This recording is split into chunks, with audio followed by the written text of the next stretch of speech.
It's new, it's here, and everyone's talking about it. It's the Zenith Chronomaster Sport, and we think it's great. So let's go pick some holes. Looking to buy, sell, or exchange a premium watch? Visit Watchfinder, the pre-owned watch specialist. I know it's annoying me saying, but when you subscribe to the channel, it really makes a difference. 60% of the people viewing aren't subscribed, so if you're one of them, please take the opportunity to click the subscribe button and help make sure the channel continues to be here. Thank you very much. If you're familiar with the history of Zenith's El Primero caliber, you'll know it was not only one of the first chronographs that could wind itself, but also the first that had a high beat as well.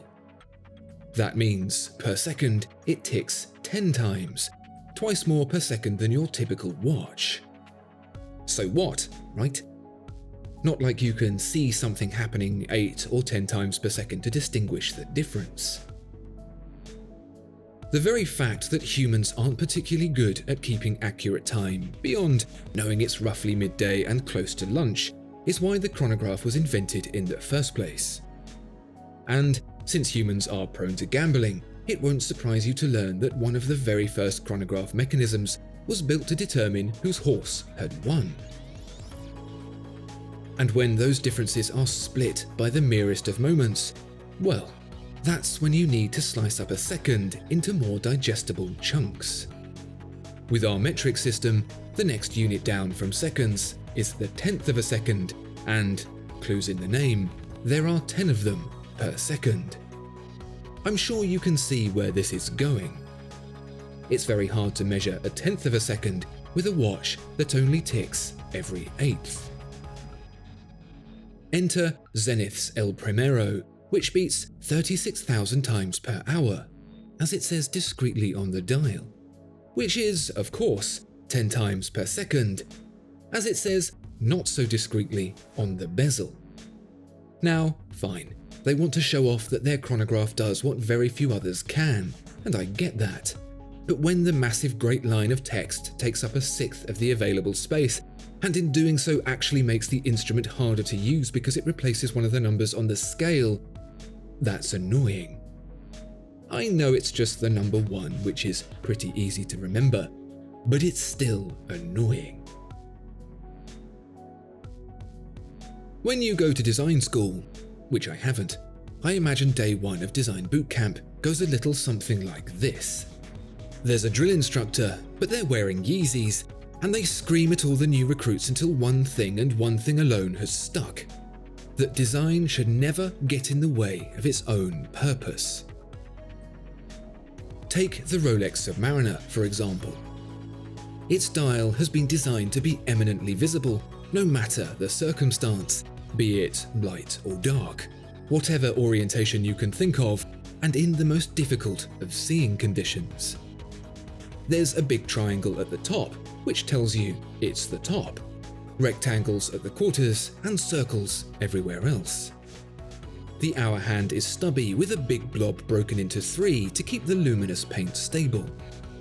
The minute hand is skinny and reaches all the way out, so it's usable with the bezel.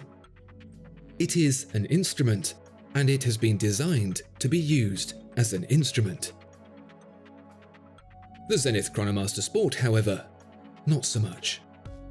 Now, let me caveat this by saying I really like the way it looks, and since I'm never likely to be needing the chronograph in any particular circumstance where I would be seriously dependent on its functionality, I can overlook its shortcomings from a practical perspective. That doesn't stop them being annoying, however. Here's what I mean. When you have a device so accurate as to measure a 10th of a second, does it make sense to you to take those displays and, well, I don't know, make them cover each other up a bit? Or perhaps cram them in so tight you can't tell where one ends and the other begins? Now, I'm pretty sure the original thinking was to maximize each display, and the differing colors used to separate them visually have the happy coincidence of, in my opinion at least, looking really nice. But in terms of practical design, they are an annoying bodge to fix a problem that didn't even need to exist in the first place. So maybe since the dial looks so good, it can be forgiven its technical foibles. Okay, so maybe I'll end up in some life or death situation where this statement will bite me on the behind, but I think the chances of that are pretty slim. What's also pretty slim, annoyingly, is the gap Zenith has tried to shoehorn the date window into. It's a hot button topic, the date window and where it's placed, getting under the skin of many a would-be owner whose natural desire for order and arrangement gets poked rather uncomfortably when watch manufacturers ruin a dial with a date window. Like Alfa Romeo insists on making cars that are not designed to sport a front number plate, Zenith here has given us the gift of a beautiful dial and then sent it off to the intern to figure out how to tell us which part of the month we're in. Everything about it feels compromised. It's trapezoidal to line up with the markers, but not the text itself. The date, whichever way up it was printed on the date wheel, would be at a weird angle. The asymmetrical positioning seems based solely on the understanding that it wouldn't really fit anywhere else, and that date windows are usually on the right, no higher than the centerline. The bigger Zenith Chronomaster does a slightly better job of not making the date look like an afterthought by squeezing it in at 6 o'clock, but the bezel on the Chronomaster Sport prevents that from being an option without eating into the subdial. I'm not sure which would be worse, that or what we've got. What's annoying is that there's even a date at all. I wonder if there's a good use case scenario in leaving the date off a popular chronograph watch.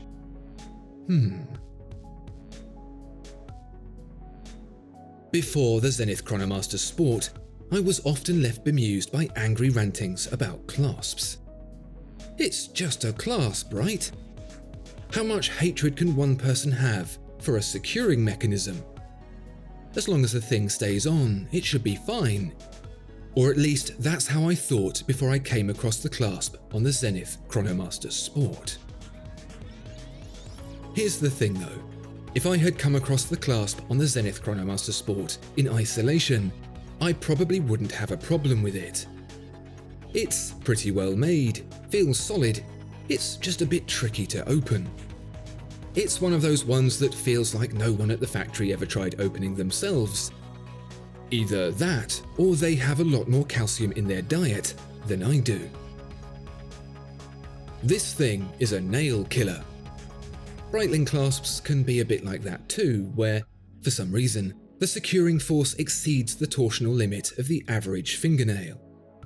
Being that I routinely use my fingernails for finding the end of sellotape and other such tasks, losing them all to Zenith's medieval torture device isn't something I'd be thrilled with. Instead, pinching the whole thing either side and pulling seems to work just as well and, more importantly, safely. No, what's annoying about this clasp is that it is the spitting image of the one found on the watch the Chronomaster Sport shares so much visual DNA with, the Rolex Daytona. The polished stripe down the middle, the flip lock, the lever underneath. Except instead of a satisfying and non-painful sprung mechanism, you're greeted with a malignant imitation. How the folks at Zenith could pore over the Daytona's clasp to get it so obviously similar and then skip the whole, oh it actually has to work thing, is completely beyond me.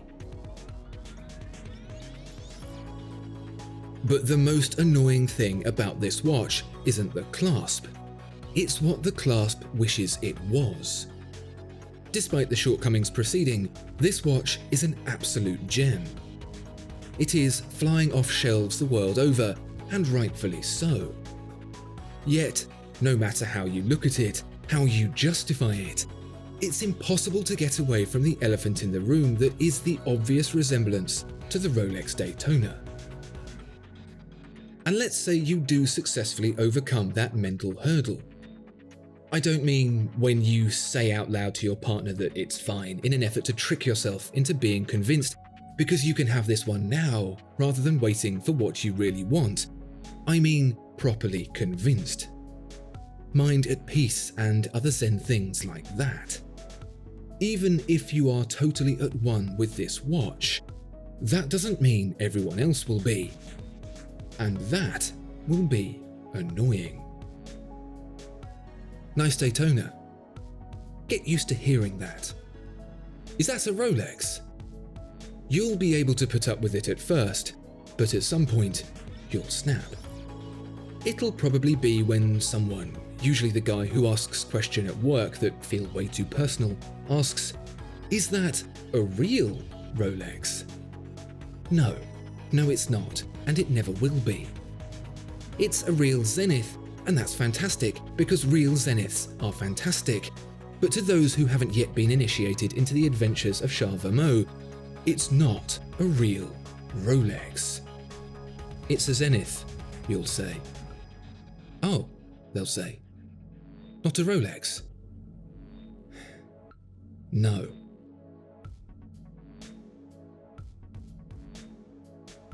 Honestly, I'm really hoping the Chronomaster Sport is the turning tide a brand like Zenith really needs to get the respect it deserves. Its close ties with Rolex and indeed the revolution of the industry have earned it a seat at the table where, right now, it doesn't feel quite so comfortable.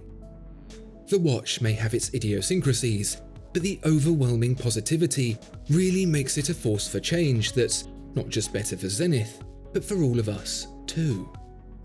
Well, maybe if they get rid of the date, at least. What annoying watch should we poke at next? Let us know in the comments below.